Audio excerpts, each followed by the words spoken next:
Hello everyone, this is Kirk Smith with Glenwood Systems. This is a focused training going through the whole flow of the system. So what we're seeing here is this is the login page. It's a web-based DMR, so as long as you have a web browser and the internet and you're in an unblocked country, you can access the system. If you go outside of the country, if you're a provider or owner, just let us know ahead of time so we can make sure that country is open when you're abroad, and then we will close it down when you come back for security reasons. So here we also have the phone numbers and the support email address and all the information right here in case you can't log in. There's our hours, there's the phone number, feel free to utilize this. There's also a little monitor here. This allows folks to get remote support if needed, if they're coming in from this end and they can't sign in for whatever reason, they're having computer problems, who knows. But you can click this, it'll take you to the remote support site where you're given the code by the team, and then it will download, you launch it, and you allow them to remote in essentially. They'll guide you. But basically, once you're signed in, you'll be greeted by this home page. So it's divided very simply. You have patient in office, those are patient flow alerts. Those are alerts that the staff will alert other people. Usually, if you're doing a full flow, like the front staff will alert the MA will room the patient, the MA will then inform the provider that the patient's ready in what room. That's basically what patient office flow is. It can be used or ignored. It depends on the practice. However, in this video, I am going to hit on it and show you how it works. And the alerts will automatically close when the patient is checked out for the day. Then below that, you have notifications. And if you click notifications, you'll have subcategory of notifications. If you want to see what notifications you have enabled, there's a button over here on the right called Configure. When you go into Configure, for example, I want to have incomplete charts on. I always want to have that on as a provider because that allows me to see any notes that I create and do proper follow-up. And then anything else here you feel like you need to know, you can check off. But usually, if you're a provider and you're watching this video, you want to make sure you have that checked off. It's user specific, so your changes won't affect anybody else. And then when you hit the save button here on the upper right, that will save it, and then you close it, and then it's going to refresh, and there's my incomplete charts. We'll go into more on this when we open a note and so forth and go through the flow. Now the rest of the tabs up here, I'll go through. Refills, those are refill requests coming in from the pharmacy directly. Right now, obviously, there's none in here, but if there were, you'd see my refills. It'd be assigned to the provider. You can see when their next appointment is. You can deny it or approve it. You can approve it with changes, deny it. And you can even give a response back, like, oh, patient needs to call office for a follow-up, blah, blah, blah, because they have, like, no follow-up scheduled. It's all right here. It's just an idea what that is. Some folks use it, some folks don't. If you don't, just ignore it. Lab results, that comes through any lab interface that you may have, LabCore, CompuNet, etc. And when the interface works, it comes in here. It's auto-attached to the patient's chart. And then it's just here for your review. Again, there's nothing in here to show, so we're going to skim over this. Same with faxes. We have an interface with a company called FaxAge, like your age, so FAXAGE.com. When you sign up, you give us your credentials, and we'll turn the interface on. And once it's on, you can receive if you wish, or you can send out from the EMR. And that's how you handle it. You have an inbox, you have an outbox. This is normal because the interface isn't flipped on, so that's why it's giving an error, then sent, etc. Messages are redundant. That's the inbox notification, so we're going to skip over that. Blackboard, if it's a Glaze Premium client, which this database is, what you can do here is you can create a ticket. It's over here on the new. And it goes to our billers, basically. It's a billing ticket system. It's very easy to use. As you can see, it's like, oh, it's patient-related inquiry. I want to send it to billing. I want to find the patient. It's very easy to find the patient, like a test patient. There we go. Give it a subject like an email. Give it a problem. Or, pick one that's close enough. And then you can come here and auto-populate, or you can change it. And then you hit send. And you can even attach a file that's on your computer, like a PDF or what have you. You can choose it, browse for it, upload it, send it. And the billing team takes about 48 to 72 business hours to get back. So be mindful. And then they will also send you tickets if there's any problems or any issues they're having or any clarification they need from the practice under all tickets new. They'll come in here and it'll tell you exactly what the question is, what patient it is, what data service is about, etc., etc. It's all right there. So that's pretty much it. Reminders, that's chart reminders. If you put a chart reminder in the patient's chart, like you want to remind yourself to call a patient in 2 weeks or what have you, you can put that in. We'll get into that briefly when we get into charting. But that's where they come so it can be reviewed from here. Exact in a book similar to this where they can mark as done, they can delete it, they can even search for other reminders, etc. This is just one that's the testing. And then eDirect, that's for direct EMR to EMR for referrals. That's optional. If you're interested, let tech support know and they'll send you an addendum so we can get you your own unique EMR email, essentially. So it's one EMR communicating to another for referral purposes.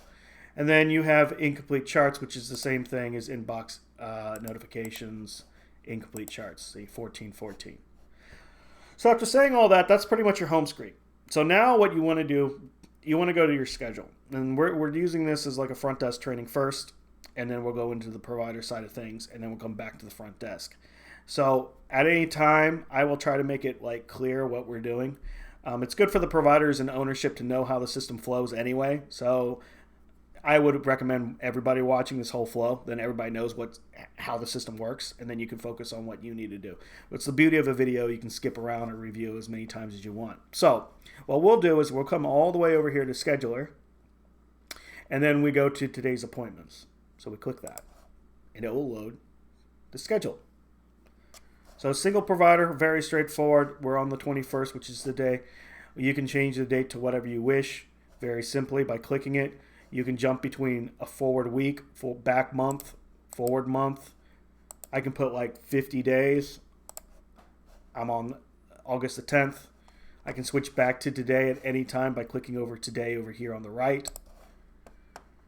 So what we're going to do is we're going to actually walk through on how to register a patient. We're going to put that patient in the system. We're going to act like we're checking them in.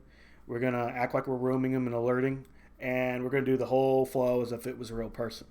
The good news is once you learn how to do it on one, even a test patient, it's pretty much the same for everybody you'll see. There might be a little changes like in coding and like what you're charting, but the flow of the system is the same. So how to register a patient. You just come up here to this little guy with the plus sign, and you hover over him, it'll say patient registration. There's a lot of little icons here. I'm going to be honest with you. Really, the only ones you need to worry for most of the 99.9% of what you'll be doing is the scheduler, which takes us to here. It's like a little calendar. Then you have the plus person.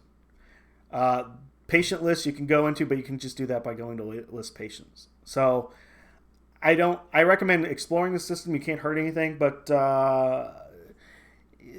what we're going over today is like the nuts and bolts of getting you going and allowing you to use the system and chart a patient and bill a patient and so forth.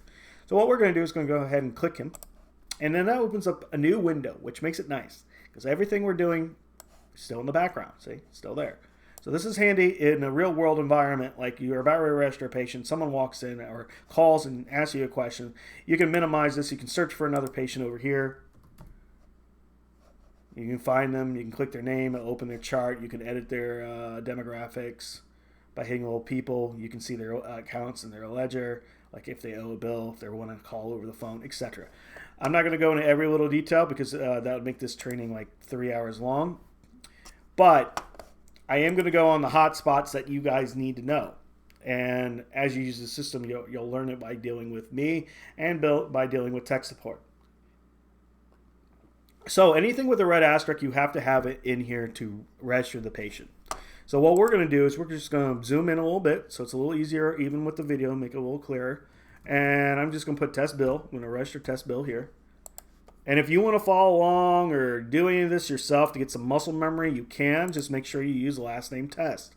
You use whatever first name you want, any other details you want, but just make sure last name is test. That allows us and you to know they're not a real person. Believe it or not, I've had practices use their actual names. Don't do that. So here we go. And we're going to just say it doesn't really matter. We're going to just put date. And I know there is a date in Tennessee, but I don't know the zip code for that. So we're going to skim through that. Race, ethnicity, preferred language. You can get that on check-in. Don't worry about that. Principal provider, that's who they're primarily seeing. Even though they can be scheduled for any other provider, but that's just for reporting, like you want to see the patient population. Place of service, that's only a place of service here, so that's easy. Referring doctor. So I like to do referring doctor under care group because it's easier to search. I'm not a fan of doing it this way because it gives you a long list when you start populating. So what we're going to do is we're going to just go to care group, hit the little guy or little people right here. And there's referring physician.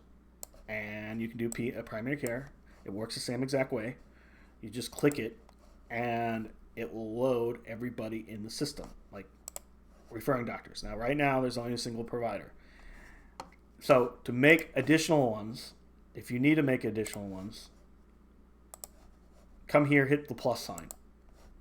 You can add a doctor, you can add a hospital, diagnostic center, blah, blah, blah, whatever you want. Anything with a red asterisk, put it in. I'll make it full screen here. Red asterisk you have to have. I also recommend if this is specialist training, get the NPI and get the fax number. Because the fax number will make it handy because you can fax your notes off to the PCP or the referring doctor or the entire care group if you want. Very easily. So you can get that information. And what we can also do during the onboarding, we can import the regional referring database for the region. So you'll have a lot already there. But in case you find one that's not, you hit the plus sign, you fill it out, and you're good to go there. So care group, again, we're just going to put something in there just so you can see how it is. So I'm going to go referring physician, click that, it's in, click OK, done. So I've got, and notice it moves it up here too. So it crosstalks is what I'm trying to get at. The default pharmacy right here is super easy to use. You just hit the magnifying glass. You go, oh, I want a CVS, and I know it's on Brant, Streets Brant. Hit search all. It'll look through the entire country and find the CVS on Brant. Click it. It's now in. Now, how this works is it will talk to the note when the patient comes in, when you create the clinical template. And a lot of questions I get is, Kirk, what if they need to go to another pharmacy or blah, blah, blah, but we don't want to change their default? You can change it at any time when you do the script. And when you actually pick the script to refill or create, inside that script, you can assign it to whatever pharmacy you want, and it will not touch the default. So we'll get to that. ERX history consent. I'm going to have this flipped on so it gives history for any prescriber, but right now I'm just manually flipping that. Account type right here, general, is like anybody with insurance. And then if you hit the down arrow, you can see if you're doing any courtesy, it'll flag the patient as that so our billers will know. Or if they're 100% self-pay, you can flag them as a self-pay. Now, if they are self-pay, if we scroll down a little bit more, you also want to flag it here as a self-pay. Right here.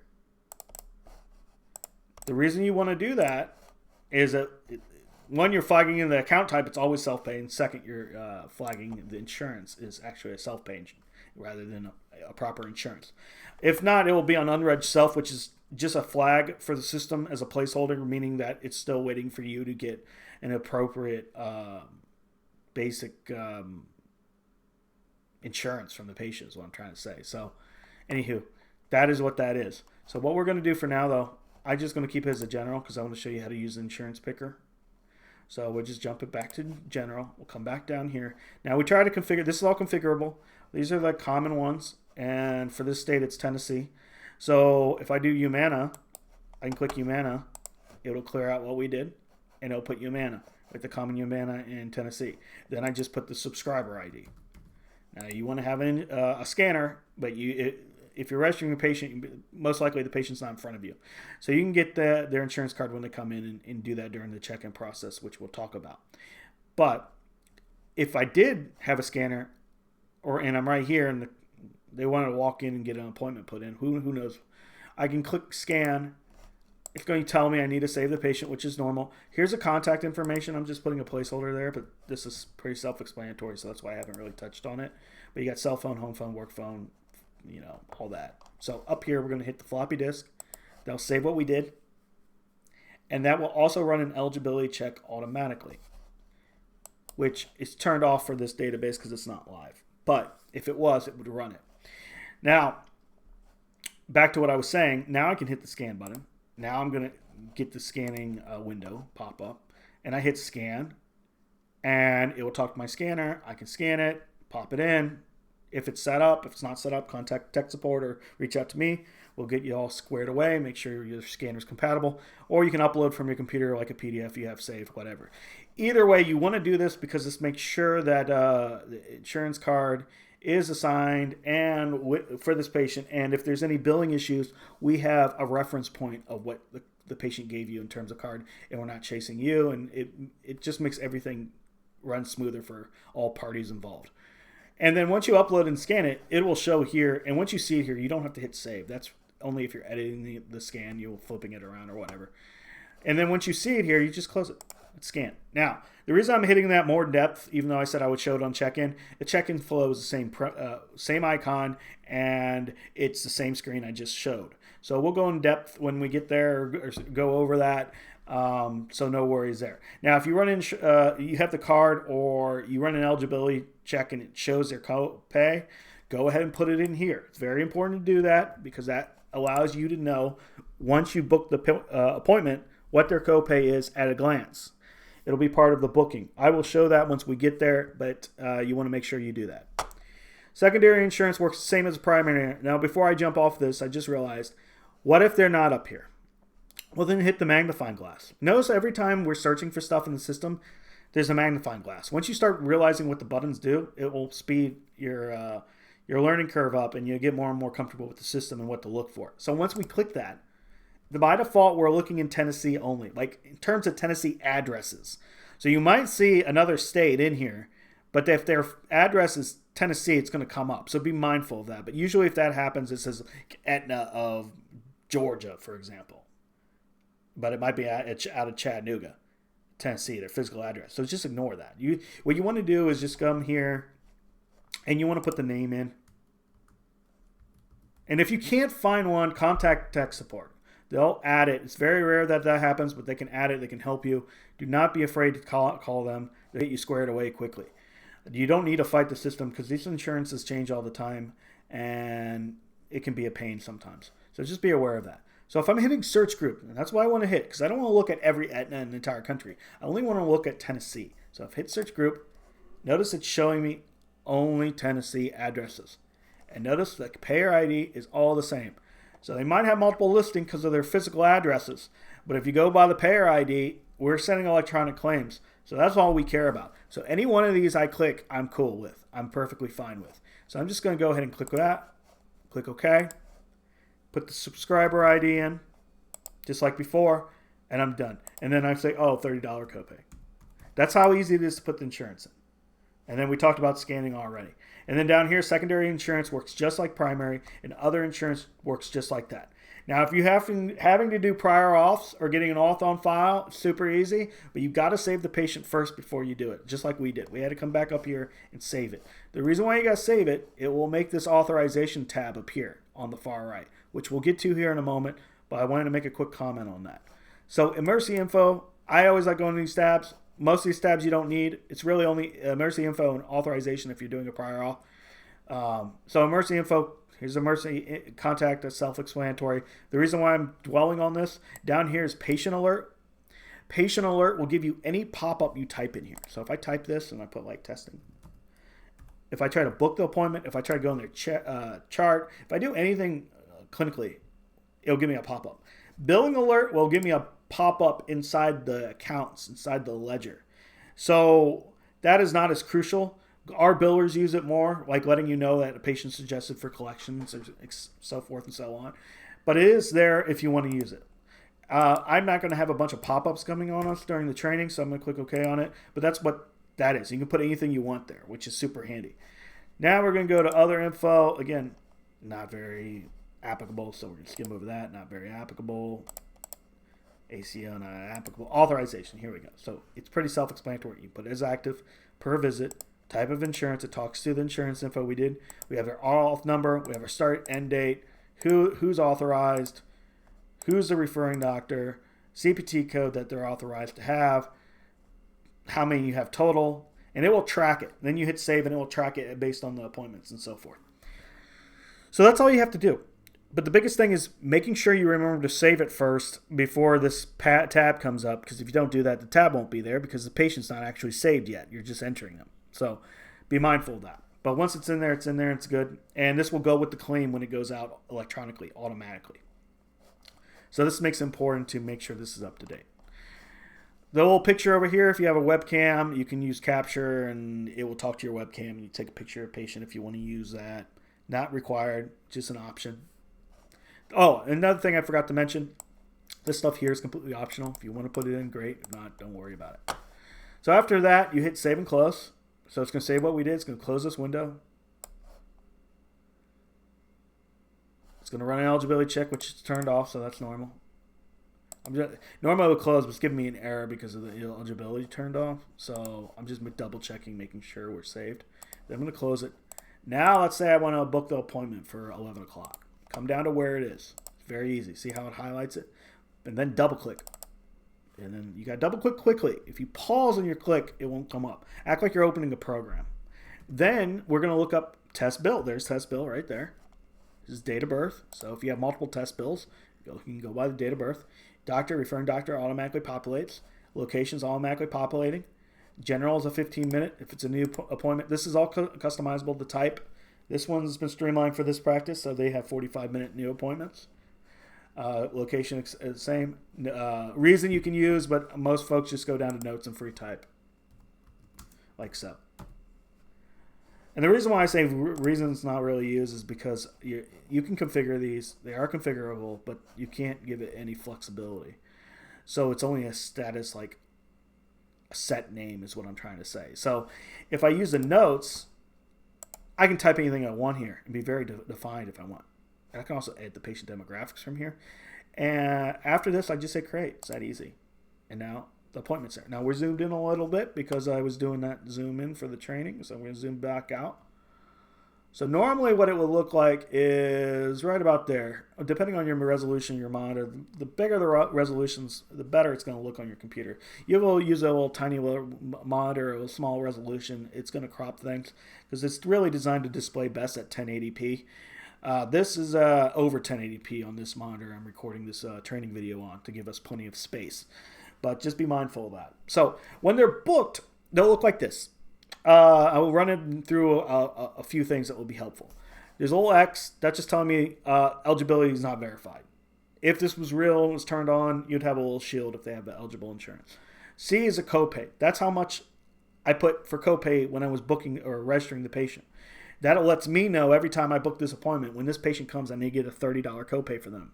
If I miss those copays, the patient will get a balance, and their balance will keep increasing until you get it. So you want to make sure you get those copays in and you collect those.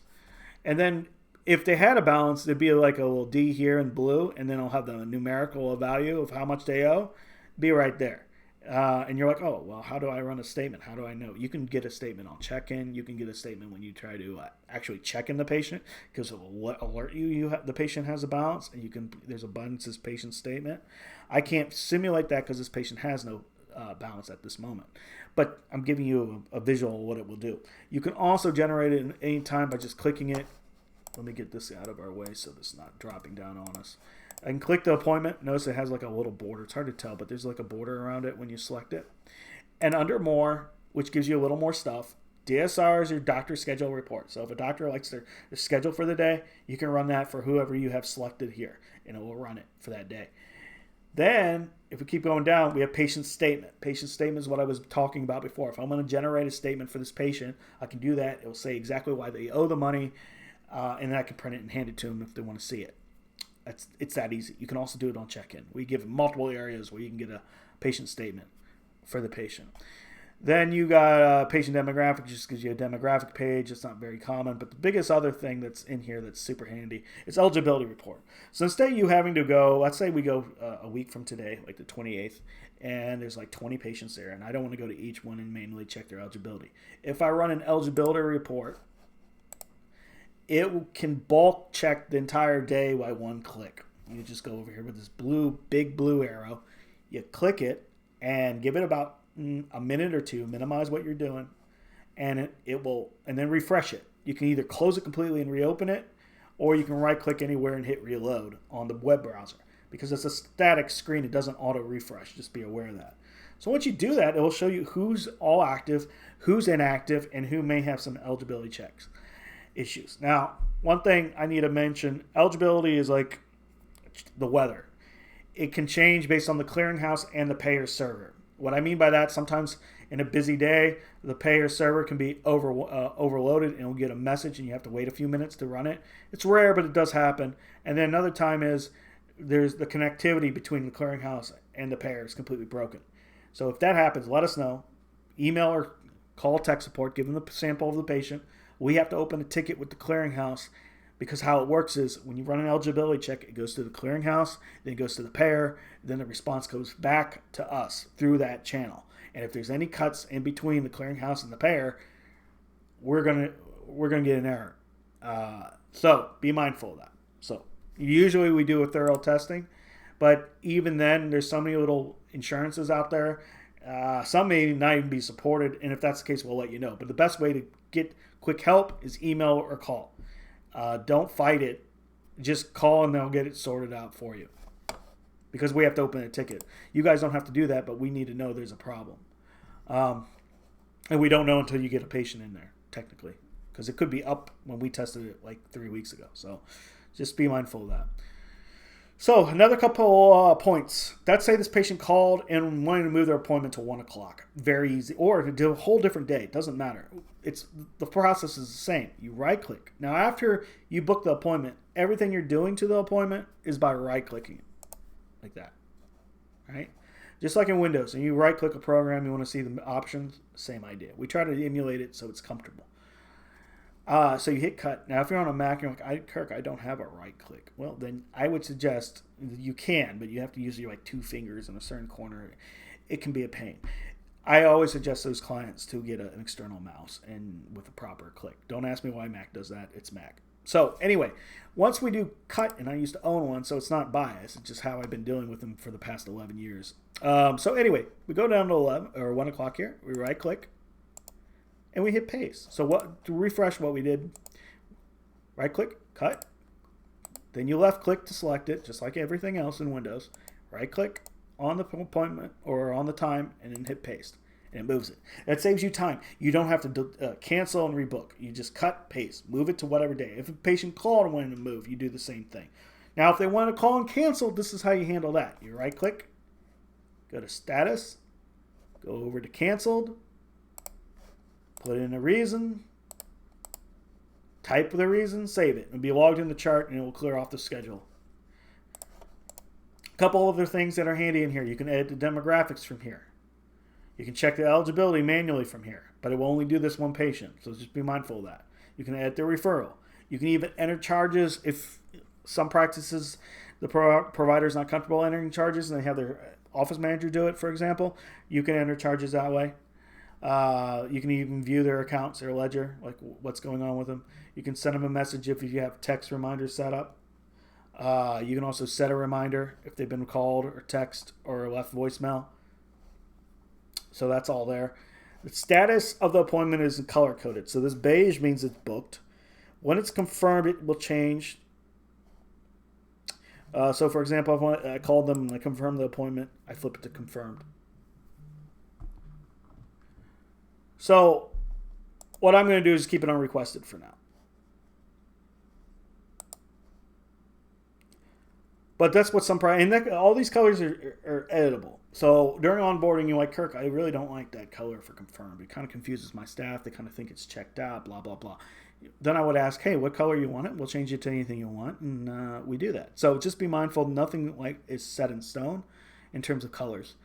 Also, this border is not set in stone. It's just defined by the provider's color. So anywho, not to get off track, what you also want to do is never use status check in or out.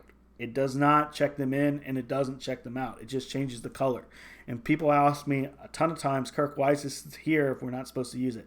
Well, it depends on the scenario. If you've got like a lab resource, we call them resources, in the schedule, and you want to put all your people that are coming in to see their labs, like you have an in-house, like LabCorp's in-house, but they don't see a doctor, they don't see your staff, they just go in there, and you want to just make sure that they showed up and left just for your own reference, that is what that's for. But that's the only time you use it. You don't use it to check in the patient. You don't use it to check them out because it doesn't do that. It just changes the color. It doesn't actually check them in so you can chart them or check them out so you can do anything else during the checkout process. So the reason I'm stressing on that, people new to the system will do this and then they'll get frustrated because they can't chart the patient. They don't understand, and then they're like, what am I supposed to do? So if you understand it watching this video, then that will help you, and then you know what it's for. No-show is very important. If they no-showed on you, flag it. It will change the color to puke green. It will flag the patient as a no-show. Then what we're going to do is a new encounter. So we're going to go down here. Now this is actually checking the patient in. The new encounter check-in, check-out button. This actually does that. So once you click that, this screen will pop up. So you've got the date. You got the place of service. I'm going to zoom up a little bit again so you guys can see a little bit better on your computers or wherever you're watching this. So you have your date, you have the place of service already mapped by the scheduler, same with the service provider, same by the referring, same by the pharmacy. It's just a review to make sure everything's cool. If you see any issues like, oh, I want to make sure their address, I click this, it brings it down, okay, it gives me some more information, oh, I forgot to get blah, blah, blah. Then you can edit the patient right from here. And it will take you right back to the screen we were at in the very beginning. So you can do any adjustments as needed. And then save and close, it'll take you back to the check-in screen. Insurance details. Remember I was mentioning you can scan the card and check in. This is where you do it. So there's a little flatbed scanner. You click that. This will come up. It's the same thing that we just went over in the demographics. You put the card in there, and you scan it, you upload it from your computer or what have you. As long as we get it, that's all that matters. If you're not sure if you've done it before, hit the View Primary Insurance Scan button, and it will load the patient documents and show you if it's in there. If it isn't there, that means you need to get it. If it is there, like I said, it will show. So that's very easy. Then you can run eligibility. That's what the shield's for. You can say I reviewed it. You can also say a copay. That's, again, communicating to what we were talking about. You can also see if they have a balance right from here. And you can print a statement right from here. On the upper right corner, there's a patient statement. If they have a balance, you can print it. Patient documents, you can get to the patient documents right from here, which allows you to scan like a new patient packet in. You can pick the folder you want to scan. You hit the scanner here. I don't have a scanner hooked up, so there's only so much I can show on this. But you do one or two, you got it, because it's the same process. So what you would do is you pick the folder, patient info, hit the scan button. It will pop up, allow you to put like a description of what you're scanning, like new patient packet, for example. It will scan, upload, and attach automatically. It'll be in the patient document for everybody to see. When you're done, you just close it. Takes you back to where you were. Race, ethnicity, preferred language, blah, blah, blah, all that. That's for MIPS and macro. So you can put patient declined or whatever in there. Once you put in there once, you don't have to put it there again. And then patient payment automatically is checked. We know we need to get a $30 copay. So we're like, oh, okay, well, they're paying with a credit card. I'm going to run it through my physical credit card machine. And the last four digits of the off number was 55100, whatever. And then it was a $30 thingy. Right? And then I can print the receipt. And then it's going to warn me to save it, which is fine. Now, if you ever get that pop-up blocker, tell it to allow. Because if not, the browser is going to think it's a pop-up. So you'll see it on the upper right corner. All browsers are like that, so just be mindful. Right now I'm in Chrome, but it gives you an idea. Then I can print this, hand it to them, and they're good to go. So then after all this, remember I was saying in the very beginning patient flow alerts. Well, I'm going to simulate that we're using patient flow alerts because that's the part that folks need to get. So in this scenario, if I do save an alert, I can put patient. Now, for this scenario, I should say for this practice that this is based on, the provider, the MA and the front desk are the same person. So they actually, once the patient's checked in, they grab the patient from the reception. They put them in a room. and then the provider takes it from there. You can change it to whatever you need to do, as long as you know how to do it. So, for example, I can go, oh, patient reception, and I can alert my MA group if I had a nursing group, right? Right now, I don't have a nursing group, so we're going to do patient waiting to see doctor. We're going to alert the doctor. I'm signing as a test, so I'm alerting myself. And then I'm going to say they're in room 3. And I can put a message. So it's for their eyes only. And then I can highlight if it's something critical. And then I hit the green arrow. So what's happening is it's checked in. Let me zoom back out so you guys can see. Notice it's green for go. They're checked in. The alert's been made. So when what the provider will be doing, or the MA, depending on the scenario, like what I was saying, they'll be on their home screen. And I got back there by hitting the house. Then I got patient in office. They've been waiting for 17 seconds in room 3. And you can see my little message, testing. So from here, I can kind of see what their chief complaint is, problems, blah, blah, blah. This is a brand new patient. So I can put the message on why they're being seen. Like, oh, they're here for podiatry, so we'll say ankle pain or what have you, or diabetic foot exam, etc., or any type of procedure you're doing in-house. I can type that and he'll see that, or she'll see that. So once I click open chart, it will take me to the chart. So now everything I showed up to this point has been kind of like front desk focused. A little bit of provider, but mostly front desk. Where we're at right now is considered MA/provider. If you don't have an MA, then this is everything you need to do. If you have an MA, it's the same process. So we're going to attend because I don't want doctor to get a test alert here. So on the left is the past, anything was done prior to this visit, anything else going on. If you see a newer version, if you're watching this video and you have a newer version of the EMR, it's laid out the exact same thing. It might look a little different in terms of the icons and so forth, like in terms of how it looks. It's hard to explain, but you'll know what I mean once you see it. But the layout and the naming is all the same. Just looks a little more newer is the best way I can phrase it. And then over here, we have today's appointment. Now, again, brand new patient, never been seen before, which is what we want because I want to show you how this all works. So I want to open the template, the main template. So I go up to Encounter, I go to Clinical Forms, and you notice I have Podiatry Consultation Report, and I have Podiatry Consultation Report Follow-up. The difference between the two notes is very straightforward. Podiatry Consultation Report, that's when you first see them in the office. The follow-up is obviously a follow-up. And the reason why we name it follow-up, it brings everything from the prior visit in. So you don't have to reinvent the wheel. I mean everything, the entire note, like HPI, review systems, plan, everything. So, but it's a brand new patient, so we're going to keep it on this one. Now we have a podiatry procedure note, which is more focused on just procedures. But usually during onboarding, I ask to practice, and we just incorporate that in this note where there'd be a procedure tab if you happen to do any procedures in the office. Then you don't have to worry about opening a separate note. And then it will be part of your consultation report. It'll have a different tab with procedures, and it will document the procedures. So if anybody got your note, they would see the procedure that was performed inside the main template. But that's getting really down the weeds. So what we're going to do is just open the main note, because this is the one you're going to be seeing or using for 99% of your patients. Click it. And we'll zoom back up a little bit here once it loads. All right, here we go. So it's a tab-based EMR. So we've got SOAP, HPI, screening, review systems, blah, blah, blah, blah, blah. SOAP is a summary of all these tabs.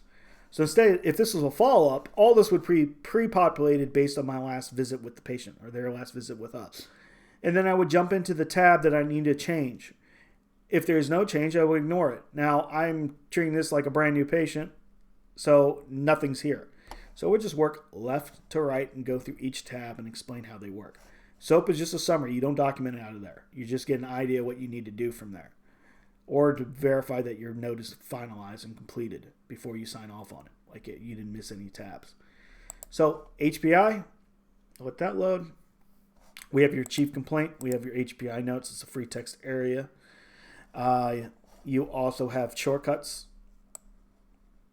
This system is transcription friendly, During onboarding, we'll ask you if you're interested in that. We'll send you an addendum, and you'll be configured, and there'll be a little microphone here where you'd click it and use your computer microphone, kind of like what I'm doing with this recording. And you would just speak, and it would dictate it. Transcribe right in for you. It will automatically do grammar corrections, spelling corrections. It automatically has a medical database on the back end of it. There is a fee. It's a pass-through charge because we use Amazon AI backing, and depending on how much you use, we can discuss that during onboarding. But I want to let you know the system can do that. This database is not flipped on for that, so that's why we're not seeing that icon, but it can do that if you're interested. So over here we got some shortcuts. So if I want to use them, I just click them, and then they can change. You can change it, right? Now to create your own shortcut, you just go add new shortcut. You give it a name, you paste in the description, and you save it. You can, and that's the same way if you're coming from another EMR and you want to bring them in, which is kind of like what's been done here, as you can see. And if you want to adjust the name or the age or whatever, you can. And you can layer it. You can have as many as you want. Now, you can also use built-in templates.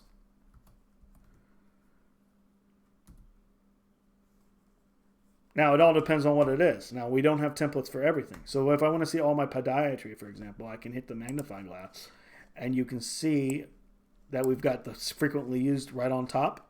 So, I want to do an ankle sprain, and I got foot pain. Or I can go to the subsystem if I want. See all the subsystems. And this can be all customized before you go live. Anything you want in here can be done in terms of that. But how they work is you click OK, and then it will guide you through the questions. And when you go through the questions, it will build a paragraph for you automatically.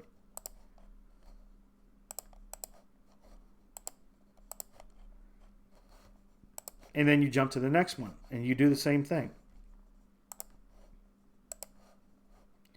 And you can put notes in, etc.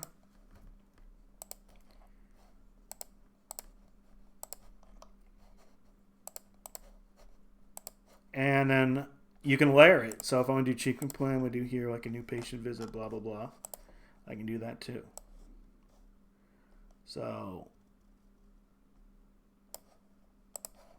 you can tweak it. So when you go back to your SOAP, notice it built all that for me.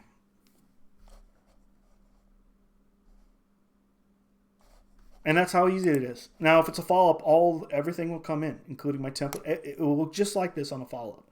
Then I would just tweak it, any changes. Like, let's say I go to ankle sprain, and they're telling me now it's going on for 6 days because we had like a 3-day follow-up or whatever because it got worse. Same idea. Or they come back and like, oh, I feel my foot's better, but my ankle still hurts. All right, okay. And I take that one out, and I can tweak it. So just play around with this. This is the best way I can stress on it. So that's it that I can think of on the meat and potatoes of HPI. The next one is your screening. Screening, depending on what you do, you may use it, you may not, but I will briefly hit on it. You hit search, and then you can see the frequently used screens. Or if you want to explore, you can see everything that we have in the system. It's not specialty specific. So you'll see all kinds of stuff in here. If you see one that you feel like you want to use, you give it a star. And when you put a star on it, that is what you're seeing when you first come here. So you see these like stars on the right. That's what I'm talking about. You click it and you start. Now I don't want to put random ones on there, so that's why I didn't click it. But that's how they come here. And then when you want to load them, you just click them. And then it will load. It's date and time stamped. You work through it. And then you save it on the top. Or if you're going to go back to it later to finish it, you just save and close. It'll say in progress.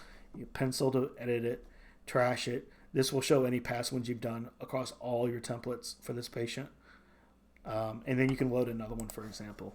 Like I want to do a fall risk screen. And I can jump between the two. And that's pretty much it. It's pretty straightforward. I'm not going to dwell too much on that. And then next is review of systems.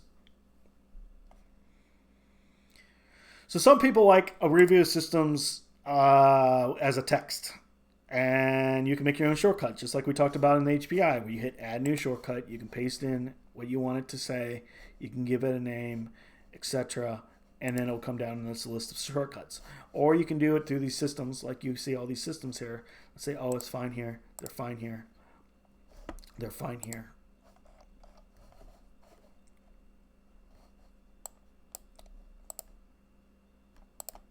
And you can put in notes. Or you can just free type, like I said, or bring it in. Or if you go in an in-depth narrative, you can just put as per HBI. It's completely up to you and how you want to chart. But you only want to hit on what you actually checked with the patient, obviously, for review systems. So be mindful of that. Next is your allergies. Allergies are also very straightforward. If they have no known drug allergies, you say yes. No known allergies at all, you say yes. Or if they do have an allergy, you come over here, hit drug allergy, you start typing it, you click on the drop down,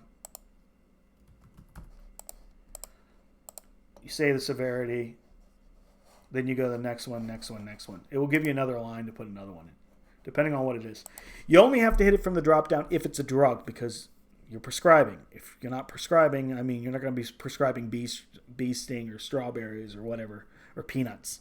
So be mindful of that. You don't have to come here and go, oh, I got a food and I need to hit it from the drop down. You can just free type it. Like so. And then when you're done, just mark review. And then click OK. And then it'll be date and time stamped at the very bottom. I'm zoomed in, so it's cropping it out, but it will in a normal zoom. Next is your current meds. This is what the patient's coming in taking, not what you're prescribing. That's done later.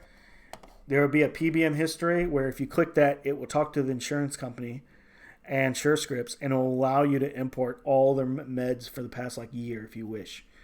And you can bring them all in with a couple clicks. I can't show that because it's not a real patient, but that's what that PBM history is. So we're actually going to put in some drugs, just typing them in the database. So as you can see, as I type, it will search for it, right?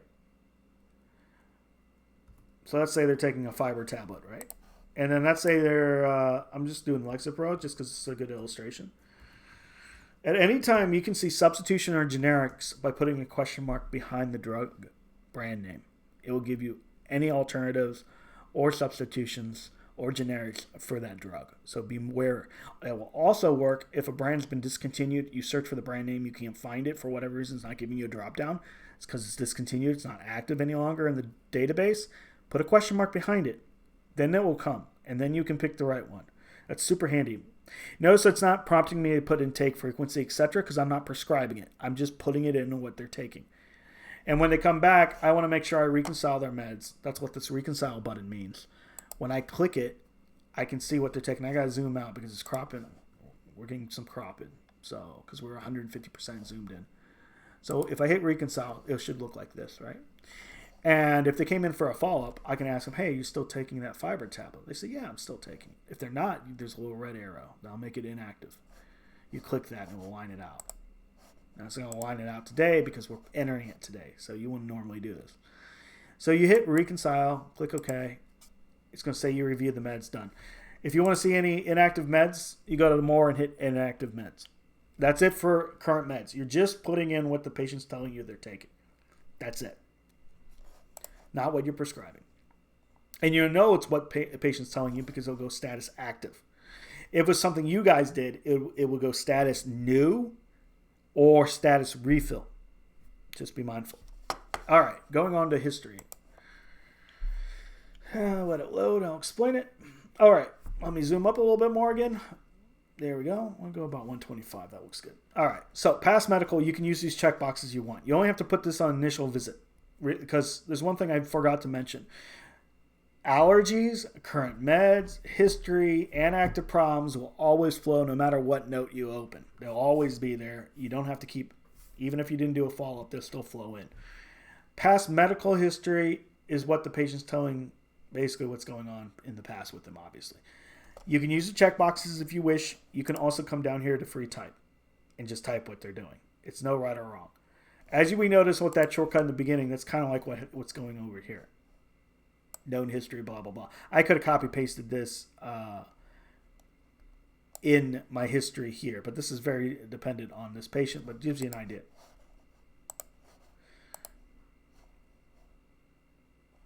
So you can put a patient has diabetes type 1, blah, blah, blah. But again, if you put that in their active problems, that will also go with the note. But it's up to you on how you want to chart that. Surgical history, same idea. You can use this, or you can just go down here to free type. Social history, same idea. Social history, the only one you needed to worry about putting a checkbox in case you ever get enough patients for MIPS and MACRA or an ACO. You want to make sure you put a smoker or non-smoker if they're 13 years old or older, because they look for that. But everything else in this whole screen can be text or typed. Same with here. And then at the very bottom, it's occupational.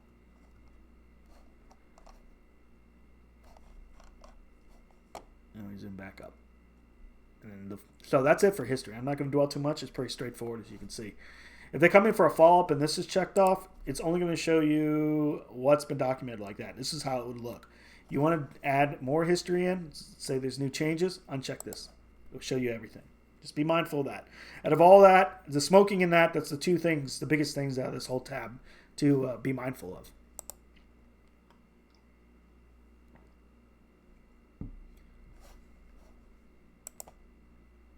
Okay, next is vitals. Now, right now we have sitting right arm. We can edit that now because I like to at least give left arm. So I just hit edit, and if you're signed in as a provider, you can do this. It's not restricted at all, and it works really easy. You just come over here. Okay, there's sitting left arm. Just flip them back on. Right, it's going to refresh. That's normal. It's actually refreshing the screen behind us, and then we close it, and now we're going to have those two fields turned on. Now you might have to click it again for it to refresh. There it is. So what I did was I just clicked vitals again to get the new information. Boom, that's it. So anyway, anything out of the range will highlight yellow. Like so. I'm missing. I'm going to have the team fix this database because it's missing pulse. It's missing weight.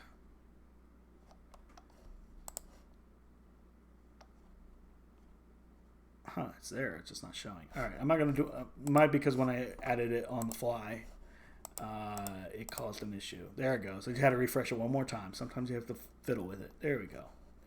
I didn't change anything. It just took a sec to refresh. We're good. We're good. So pulse rate, you got it. Pulse, ox there, temp there. Height, weight will flow in from the last visit. First time we're seeing this patient, so we're putting 65 inches or 5'5", 155 pounds. You notice it calculates all this inches, ounces, kilograms automatically for you, so you don't have to manually do the conversion or use a third-party program to do it. And that's it. If they want to see their graph, there's a little graph on the right, and we can say we reviewed their vitals up on the top right. That's it. It's not much more to say on that. Next is your physical exam. Now, one thing I did not mention going through all these tabs. Every practice is different. I'm treating this like the provider is doing everything. Some practices the MA will do like their current meds, allergies, histories, or HPI, and put the chief complaint. You pick and choose what you want. As long as you know how to do, someone knows how to document, that's the biggest thing here. That's why we're using this just as an open forum of like getting comfortable with the system. So just be mindful. So next is physical exam. This is no 99% provider. So what they normally do is they go up here, mark all normal. Then anything on the right they flip on if it's applicable, right? And then you got your foot exams, which got a drawing tool like right here, you know. And that will go with everything. Play around with it with a test patient, get more comfortable with it. You got a little drawing tool here. You can clear it if you opened it by mistake. You know, you can clear it out. Say, I can hit that. Say, I can hit it again. Clears it out. It jumps to where I need to go. The best way to get a vibe for it is just play with it. And then when you want to circle stuff, you can do that. You just hit the little pencil, and then you just click and draw wherever you want to do. And it's all built in.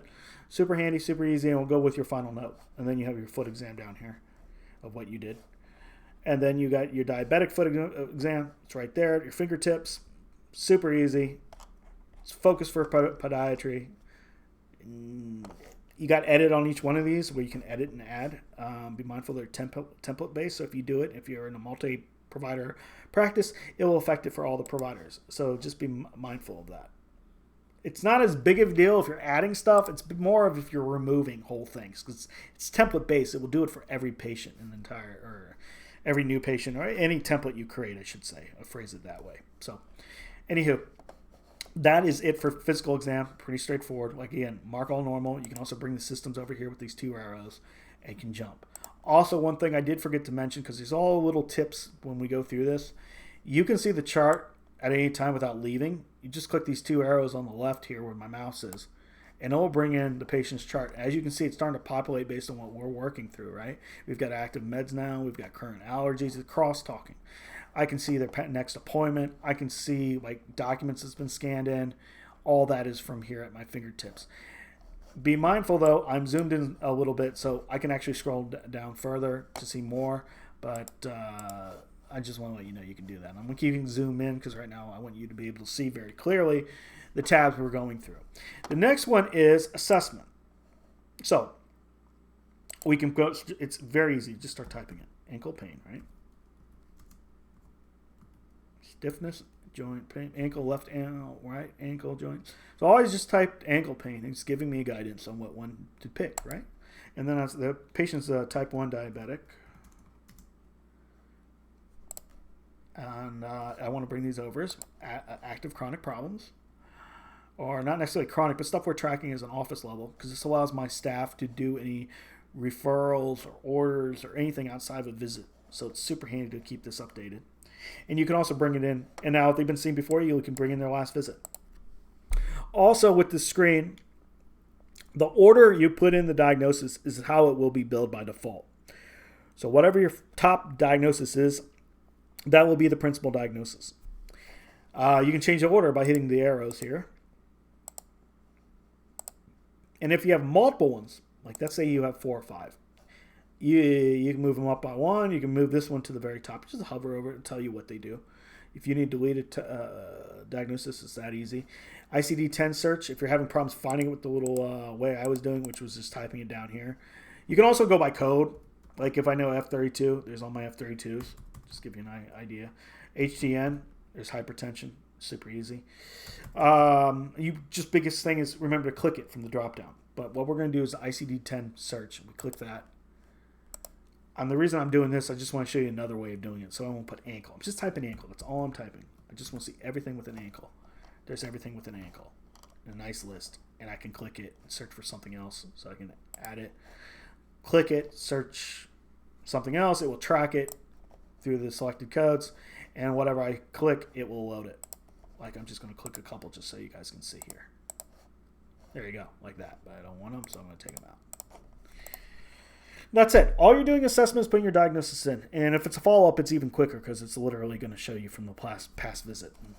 Next one's your investigations. This one we're going to take a few moments on because this is a little more in depth. We'll let it load here. Okay.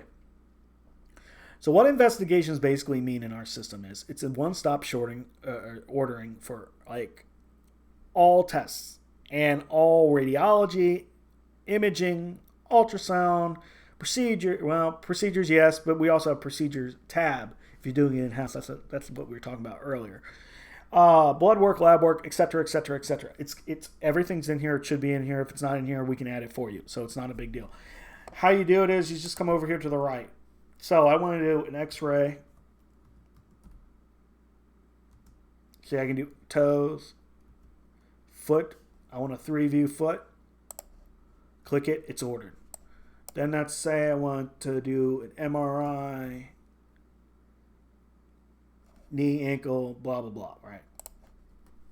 Now, you notice the more I type, the more defined it will be. So if I put extremity, if I can spell, there we go. There we go. Now, notice this can be kind of like overwhelming or whatever. I'm going to show you both ways to do it. You can also just come here to the magnifying glass. Type MRI, and it will show you every MRI that's in the system. And then you can just go through it that way, if you wish. Same with X-ray. Same with anything, actually, I should say. So there's all my X-rays, and I can pick it from there. Once it's ordered, then I can associate my diagnosis to it. So it's super easy to do that. You just click it. So I'm selecting both here. I go over here to the right. Here's DX. Click it. It will talk to my problem list and my active problems for today. And I click OK. There's my diagnosis. From here, I can fax this. I can print it. I can hand it to the patient. I can have it done at checkout. It doesn't matter. If I want to edit it, I can click edit. It will go into even more detail where I can put an order note where whoever sees it or does it will see what I type. And then I can jump to the next one and put my own. I can jump between the two. And then when I'm done, I just hit save and close. So what it will do is it will save what we did, close it, and it will be in there, right? Say it's testing 1, 2, 3. Then if I want to print this order, I just come over here to the printer, click the printer icon. It's going to load. It's going to have the practice information up on top. It's going to have the patient information. It's going to have what we're ordering, my little order note, who signed it. And I can print this. I can fax it. If I have fax integration, turn it on, and it will go off to whoever needs to get it. And they'll take care, and then they'll fax me back the results. That's how easy it is to order stuff. And that's the same process if you're doing lab work. Like I'm doing I want to do a lipid, right? Just start typing a lipid panel with reflex. Click it. Boom. Puts it in. Delete it if you want to delete it. Edit it if you want to delete or edit it. Feel free to play around with this, but as long as you know the basics of lookup, order, associate diagnosis, done. Next one's your plan. I'll let that load. So there's two ways to do plan in our system. There's a diagnosis-based plan, and then there's a general plan. There's no right or wrong. It's depending on the provider and how they like to chart. So if we're doing like a general plan, we can I want to see this patient back in 2 weeks. And I want to have them back with their labs or their radiology or whatever. And then I spent 30 to 45 minutes with them. And then over here, I can bring in my shortcuts. Again, you can make these. So feel free if you want. It's the same process. You hit add. You can edit an existing one that's in the system by hitting the drop down. And you can tweak it here and save it, and we'll do any change that you made. Or if you're making a new one from scratch, you give it a name here, give it a description. The description is what the shortcut will come in as. I'm not a big fan of enter description. They should call it enter shortcut context or something like that, but it's all right as long as you know what it means. And then once I hit save, then it comes in here. And this will bunch in here, but it gives you an idea how it works. Then you have any plan instructions you want that you discuss with the patient. So we're we did smoking cessation.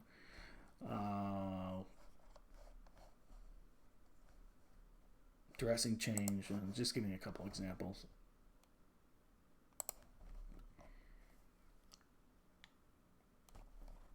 And then that's it. Now, before we go too far down the rabbit hole, another thing is, what if you want to refer this patient out? Let's say they got a lot of pain. You want to get them to a pain specialist and have them take over or help.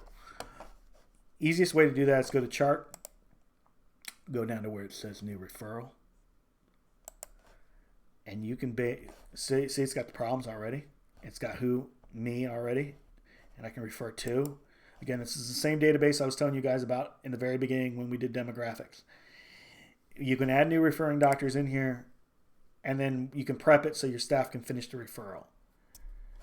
Or if you've already imported them in from the database, like I was mentioning earlier, you can click them and they'll be in there. And then you can associate your template. Now, I don't recommend, it's okay doing it, prepping it, but you don't want to send it yet because your note's not signed yet, right? It would tell you if it was signed. But you can prep it by putting, like I just said, refer to, what the problem is, what note I want to associate. Then I can alert my staff up here where it says save and alert. This little floppy with the yellow. I can put referral to be done. I can alert my front desk or my MAs or whoever. I can send that off, and that will go onto their home screen to something to finish. So they'll open it up. They'll see who you want to refer it to. They'll see if the note's been signed yet, or they can also attach anything from the patient's chart or documents also with it and send it off to the provider or the organization you want to refer out to. It's that simple. For us, I'm just doing save and close just to create it. because what it will do is, in the summary, it will now have it be under referral. So it's prepped. And again, how I got there, I went chart, new referral. Now, why we're talking about stuff like this, because we might as well, because you need to know it. Well, no, we'll wait on that. Just because I'm going to do it outside of a visit. We'll wait on that. That's okay. So, back to the plan. This is a general plan. Now, diagnosis-based plan is you click the diagnosis, and it's this diagnosis, and then you can use your shortcuts and the same exact thing that I just talked about. And that's it for plan. Feel free to play around with it, get more comfortable with it. The best way to learn the system is follow along, make your own test patient, go through the flow, and get comfortable. Because nothing beats hands-on experience. It's one thing watching me do it. Another thing to sit there and work through it yourself. Prescriptions. So this is where you do your scripts. People get intimidated. This is pretty easy. CVS Pharmacy. It's there. That's from demographics from way back when, in the very beginning of the video. What we're going to do now is we're going to put in some orders for scripts, and I'm going to show you how that works. I'm going to do Lexapro because it's one I know I can easily spell. Again, put a question mark. Now notice over here, before I jump into that, we got that fiber tablet that we put in earlier. Notice we got a little guy with a green, a little patient reported. That tells me that's not mine. I don't want to refill it. I just want to be aware of it. What I want to fill is over here. So when I go like, oh, I want a 10 milligram, this will come up. If it's something common that you do, or you want to see what the system has built in on automatically, there's SIG recommendations. You click that and it will give you predefined takes. So if I want one tablet daily and I want it for 30 days, I click off of it. There's my 30 days. And I want to give them 2 initial refills. And I want to associate my diagnosis to ankle pain. And I want it to go to a different pharmacy. Like this is what I was talking about earlier. I don't want to go to CVS. I want to go to somewhere else. Click it. Every patient has their own pharmacy database. It will track once you send it out once. So you can toggle between their like mail order or their local.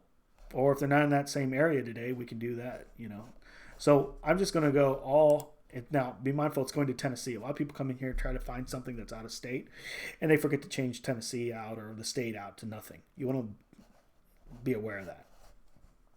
So for us, I'm just picking something random just to show you. There we go. So I got it to Access Pharmacy.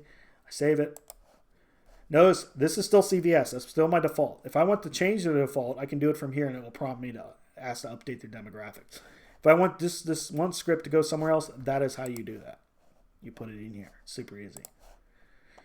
Now, if they're coming in for a follow-up, it will remember their take, frequency, etc., and you would just hit refill, and it will come over here, and you just send it out in 2 clicks. Super fast, super easy. And if I want to do another one, do Moxapin. I'm going to do 150 milligram. Same process. You work through it, and you hit save. Now, something you want to favorite, you click the 3 dots, hit add to favorites, and what that will do is it will remember your regimen. So when you try to search for it again, it will come up as a star. Now, I'm not going to put junk in there, or I would do that. That's how that works. Again, you have PBM history. You have send ERX. That's how you send it. It will give you a recap of what you're sending and where. So you can have one going to a mail order. You got one going to a local. It will tell you, and you can review it. You have more where you can resend, cancel, edit, shortcuts, RX history, delete all, blah, blah, blah. And then you have your PBM history and all that. You can arrange this list of meds by name or date. That's what these two mean. Right now we only have one, so that's fine for now. And that's really it for prescriptions. Controls work the same exact way. When you do send ERX, it will automatically know it's a control. And then you would just put in your OTP or approve it on your phone with the ID.me app. Super easy. I know I keep saying that, but it really is really straightforward and easy if you've done any type of scripts before. Next one is your super bill. Now, super bill, I got to zoom out because it's cropping out my bottom here. There we go. Let me get to about 100%. There we go. So super bill is where you do your billing. Now, down here is all the common codes, and this can be all customizable. You can have up to 13 down here, and it's completely up to you what you want. Right now, we have it built as a default office style build. So we are a new patient. We know it's a 99205. We click that. The charges are put in. The diagnosis in the order we put it in is in. It automatically knows what place of service we are. We already knows the billing and service provider. It automatically knows the insurance. That's it. It's a single click. My billing is done. People get intimidated by billing. We try to make it as easy as possible for everyone. You just single click. As long as you know what level you want to do, you do it. Ignore this visit type stuff up here. This is a holdover. It's no longer applicable. It doesn't communicate. We need to remove it. It's going to be done on our next update date, but ignore this stuff up here. This is a holdover from like 15, 20 years ago. So ignore that. It's before the massive coding changes. So MACRA, as if it's configured for MACRA, it will tell you what to test, and if you missed any, like so, you can hit edit and document.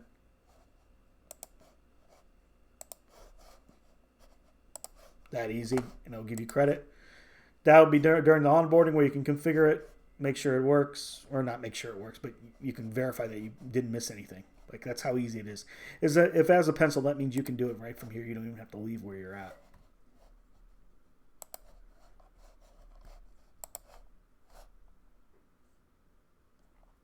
Awesome. So next is your flow sheet. Flow sheet is more for primary care, to be honest, but you can. This is adjustable. You can change anything you want in here. Like when they had their COVID-19 vaccine, blah, blah, blah, you hit that. You can put comment had in 2023, save and close.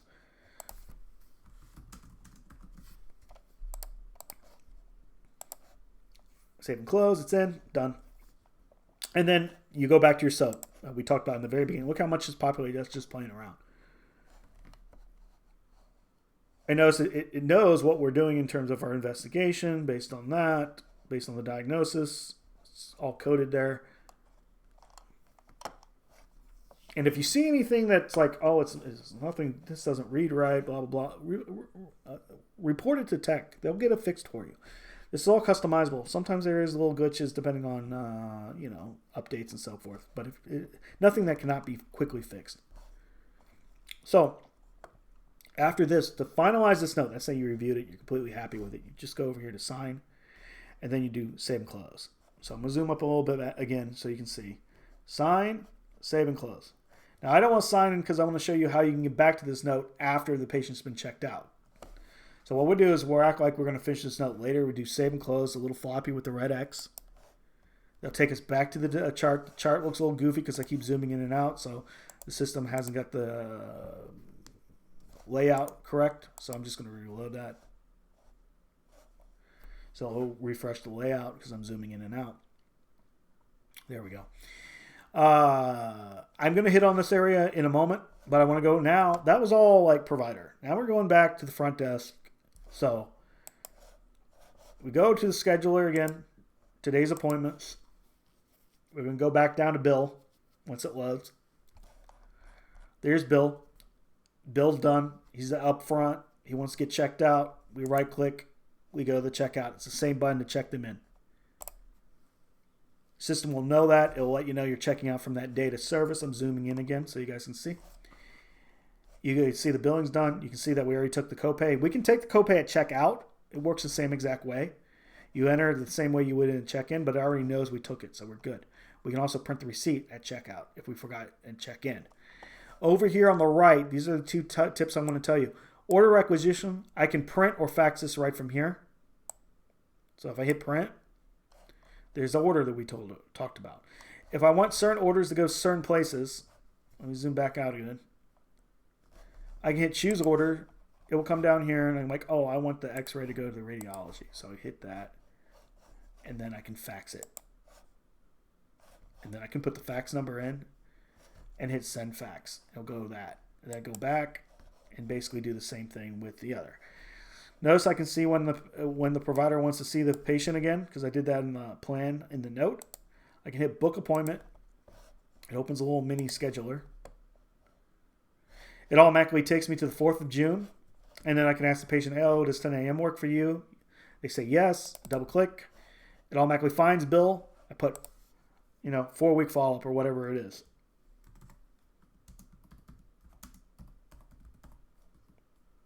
And then I hit create, and it's booked, and the follow-up is done. I'm not going to put test bookings that far out, but that's how that works. And once you see it here, you just close this window. It takes you back where you were, and then you just hit checkout. And they're checked out. And then it's going to ask if you want to apply the copay to this visit. I do. That lets us billers know what that payment was for. So when we get the EOB, we'll post against it automatically for you. Then I'll have a checkbox showing the billing. And then that leads us into the billing side of things. So how the billing works in our system is it's entered by the provider usually. There's multiple ways to do it, but the way I showed today is electronic billing strictly. So then it goes to the billing and then goes to release service screen under billing. And then from there, you can review it and release services. I don't want this video to go too long. I'm trying to focus on just the stuff that allow you to get a clinic going. This stuff we can show after you go live or during your live. So we'll get into that during that time. Now, what we're going to also do is act like how I need to take. I get this question a lot. How do I take a phone message? How do I alert someone about something? How do I do this? How do I do that? Easiest way, find the patient. You want to find the patient.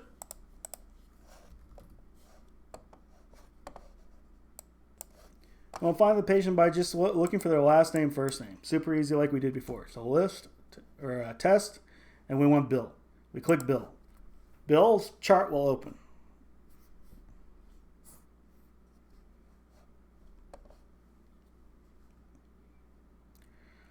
So from here, you come up here to phone, new phone message.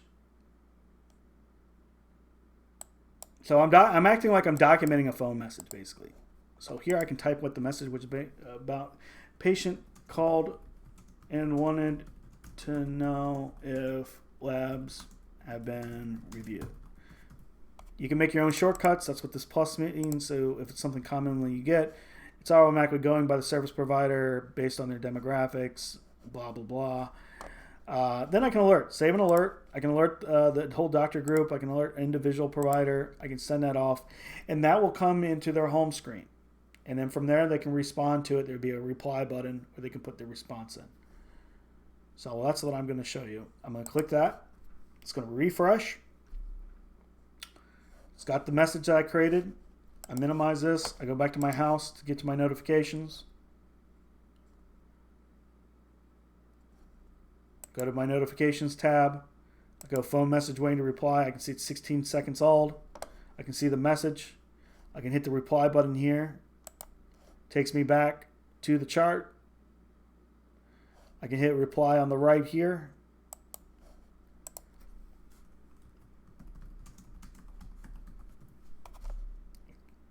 Click the arrow. That person won't get the alert again. They'll open it just like I did, and then it would just go up here to close encounter. And then what it will do is it will move it from the right, because the right is pretty much anything open. It will move it to the left and give you the whole what's going on in the running dialogue. That's how you do a phone message. And again, you can rewatch this as many times as you want to get more comfortable with it. Now, doing an internal message works exactly the same way. It's just person to person or person to group regarding a particular patient. That's how that works. It works the same exact way. So I'm not going to go through all that steps again. This is the same exact flow. Save an alert. It'll just come in there as an internal message. They respond the same way, etc., etc. So that's fine. Another one up here is external lab consult. That's if you want to prep it to do some orders outside the visit. You'd click that. You don't have to type anything in here because it's going to be redundant. You hit save and close. It will refresh. And then when you go down to where it says diagnostic, therapeutic, preventive procedures, there's an add edit button. I can click it, and this is going to look very familiar to what we went over in the training. This is exactly the same thing that we were doing earlier. You would just put the orders in and send them out and complete them. And then close the encounter. So I'm just going to throw a couple things in here just to illustrate. So if I do that, I hit close. It's going to show that I ordered them. I'm going to come back here and I'm going to hit edit external. And then let me make it full screen. I go status closed. Order sent. You don't even have to type that. It's redundant, but I'm doing it just for clarity's sake. And I hit save and close. And then what will happen is those orders will be part of the chart summary. See? Right here. And that's how easy it is to do externals. And then it has its own tab of what we did over here. See? So it all tabs it. It's like a paper folder almost, like or a paper chart, I should say. And it just tabs it. So you quickly jump to what you want. Summary is just all this information in a nice, clean, scrolling field. If you need to scan stuff into the patient documents, you just go up to Documents, Scan Edit Attach Documents, pick the category, and then hit Scan, and then scan it or attach from your computer with the attached documents, where you can upload from the computer, give it a name, description, save it once it shows here, and that's how easy it is. You can also print and fax the entire patient's chart if someone wants their medical records or another facility wants their information. That's that print fax button. Again, a lot of this you can find out by just playing around. You can't hurt anything with a test patient, so just play around. You can't hurt it, because there's so many little tips you can do when you play with it that the more you use it, the more easy it's going to be. So just to finish the thought, and we're going to wrap this up because we're going about an hour and 30, which is pretty long. We got incomplete chart. Now, incomplete chart is for the provider. This allows them to go back to the note after the patient's checked out. So it's like a bookmark in a book. As long as you open your template for that visit while the patient's checked in, even if they get checked out, you can jump back into it and work on it and finish it and do everything you need to do. So what you do is you just click this blue arrow, and it will jump you right into that chart, right in that template. Actually, it doesn't even go in the chart; it just goes right in, and then you'll see everything that we did. Notice when I was doing this note earlier, I wasn't saving; it auto saves. So as long as you have stable internet, it'll save every 10 to 15 seconds for you. And then you would just go through here, review it, and I'd say, oh, I'm happy with this. This is done. I'm like, I got my billing in. I've got all my charting in. I got my orders. I'm good. I'm happy. I want to sign it, save and close it. Boom, it's signed. And the alert from here will automatically disappear, and it'll go to my next patient or my next patient on my list. It's that easy. Super easy for the provider to track their charting. And at that point, I think I'm going to close it there. Actually, I'm going to get one more tip since I'm thinking about it. You want to run two reports, and this is good for any staff and any provider, anybody, is appointment service tally. That's good for the provider to make sure they didn't miss any billing. They can pick a given date range, like I want to look for today. And I want to just go, oh, provider, I got a single provider, or go to resource name, actually, is best. Do it that way. And I want to get report, and it will run a report and see if I did any of my bills. If I missed my bill, it will tell me. Service not released. Okay, that means it's in the release service screen that I mentioned earlier. I'm good. I didn't miss it. I or my office manager will release the services later. Same with tally sheet. Tally sheet is if you want to double check what you've collected up front. You want to go place by all, do the given day, include deposit summary, hit get report, and it will show what you collected. Actually, I do data service, don't do data posting. Actually, it doesn't matter. You can do either one. Never mind. Scratch that. You can do either one. It doesn't matter. And then that's how that works. Now, the reason why we're not seeing that copay that we took earlier, I'm not sure. I'm going to have to check on that because it should show. Yeah, it should be on the very bottom here. But, yeah, I'll take a look at that. Yeah, we're on the right day, so that's weird. Okay, I don't want to dwell on that. We'll find out. This database isn't live, so it might be a couple little things that we need to tweak, which is fine. But anyway, we'll stop it there. Thank you so much for your attention. Feel free to review this video as many times as you wish. Feel free to follow along. Feel free to pause, rewind, what have you. And we'll be in touch. Take care.